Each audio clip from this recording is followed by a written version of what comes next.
So you had a couple resources that you shared with me. Do you want to talk about each of them? I think the first one was understood.org. And I'm okay, let me just look at this real quick.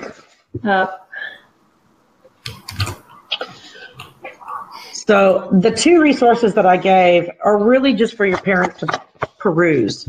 Okay. Just run through them and explore. I sent you a third one, I think, also at the CDC about milestones.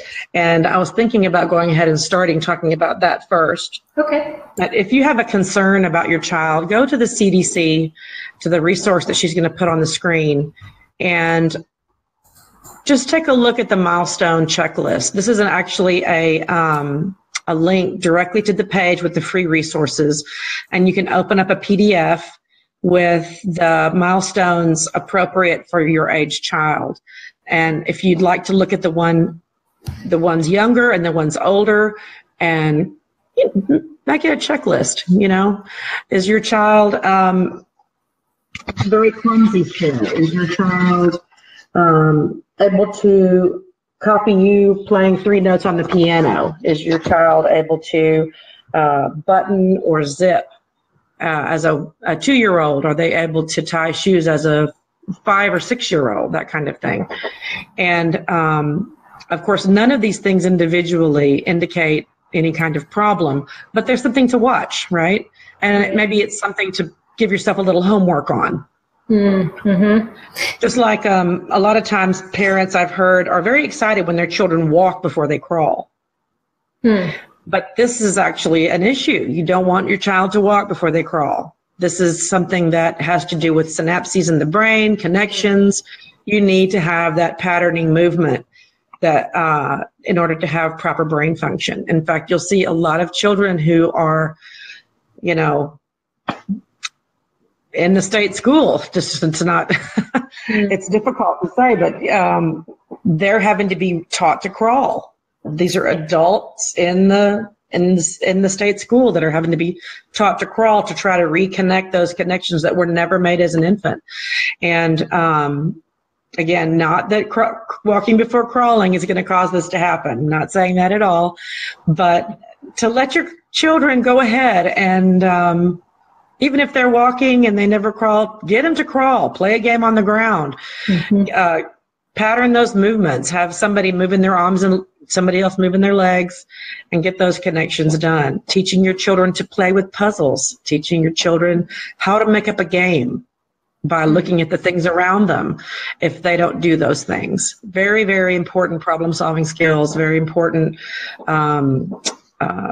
abilities to visualize, turn things around in their mind, and that kind of thing. Playing with blocks and making pictures out of blocks. All great things for young children. But so this checklist will kind of get parents into the mindset of being able to assess back and forth, of things that you don't quite think about every day. Has my child done this? That's right. That's right. So that's, and it's it wasn't able to show up on the screen, but it's child development / and then freematerials.html.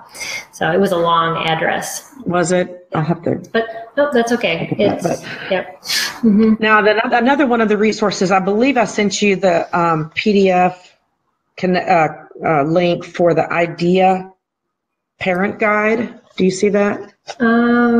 That one I don't see. Lumosity is one. Lumosity is a great one. Lumosity is a free online game, don't want to say platform, but it's a website. And what you do is you just go to Lumosity and sign up. Again, it's free for the first various levels. There you go. Okay. And you'll put in the years of education of your child, the age, and they'll just play games. And it will rate your child's level compared with their peers. And they do express it in a good way. They say your child is doing better than 70% of his peers. So think about it again in terms of the doctor's office, that if your child is a 50, that means they're average. They're right in the middle. There are children who do more poorly and there are children who do better. If your child does poorly on the car racing game, then maybe have them play some games that that will improve that score. Or if your child does poorly on memory games, play the pairing game with the cards. You know, you flip the cards over and find a pair, and whoever has the most pair wins.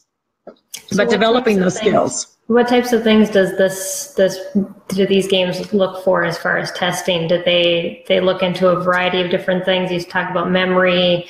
Is it eye-hand coordination and things? It is. It's all of that, but a lot of it is this brain work. It's thinking. Okay.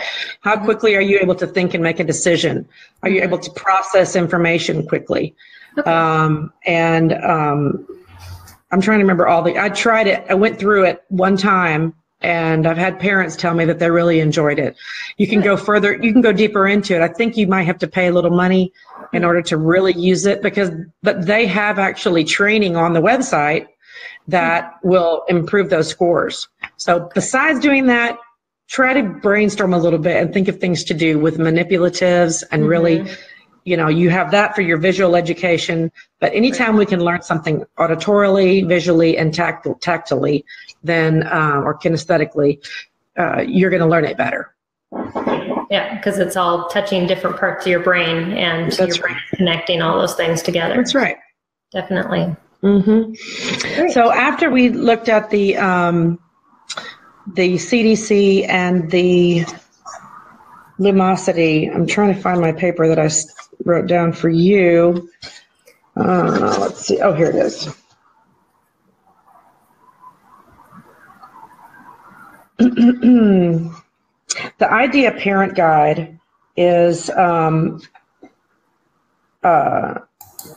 let's see, it's an intervention for learning disabilities. If you are concerned that your child has a learning disability, the Idea Parent Guide, and you can just Google that, Idea Parent Guide, and it's like a 100-page document. But about on page 80, on page 80 to 86, I believe it is, there's a checklist. And if your child is, I'm going to show you one page of it actually. Okay. I'm sorry for this not being in color, but as you can see here, we have some. Show your screen. There we go. You see a list of activities, and there's some shaded boxes. And at the top of each column, it has a different age group, right? Okay. So if your child is participating in this behavior, and let's just read the first one, demonstrates early delays in learning to speak in preschool and kindergarten, then you need to watch it. If your child is having difficulty modulating their voice, too soft and too loud, doesn't matter when, preschool all the way up to adulthood, then you need to pay attention to that. But going through, they're very, very specific little skills. And let me see if I can find a couple that's interesting. Frequently losing place while reading, confusing similarly looking words, for example, beard and bread, reversing letter order. It addresses academic things. It addresses daily life things, gross and fine motor skills, dislikes and avoids writing and drawing tasks, grasps her pencil awkwardly, poor handwriting. Let's see. Has trouble getting to the point, getting bogged down in details in conversation.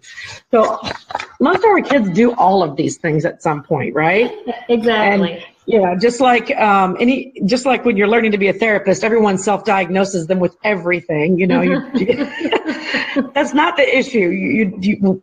99% of us don't have these issues, right?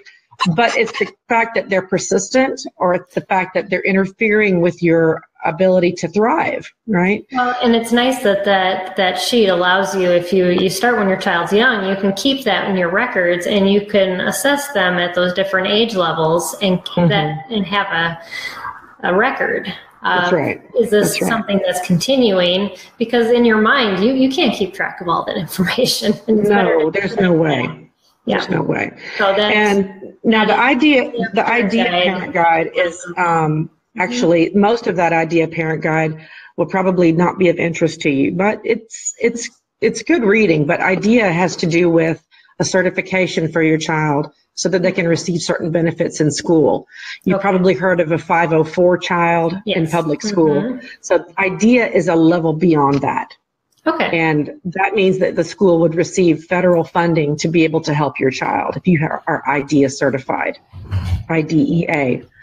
And if you are deciding that you're going to put your child in public school, that's something that you want to look at. Definitely. That's a really good point to bring up. It helps the school and it helps your child. Mm-hmm. Yeah.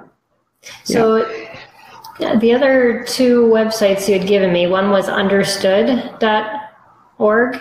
This is a website that's made for parents with children with learning disabilities. And actually both of them are, I believe. And they just provide so many great resources as far as even articles on talking about how you're feeling about this situation, talking about how to address conversations with other people, from that all the way to finding the best way to help your child. Great. I'm pulling up the other one right now. It's LDA America. Learning Disability Association of America. I believe that's what it is. Yeah. But they're both fantastic, fantastic resources.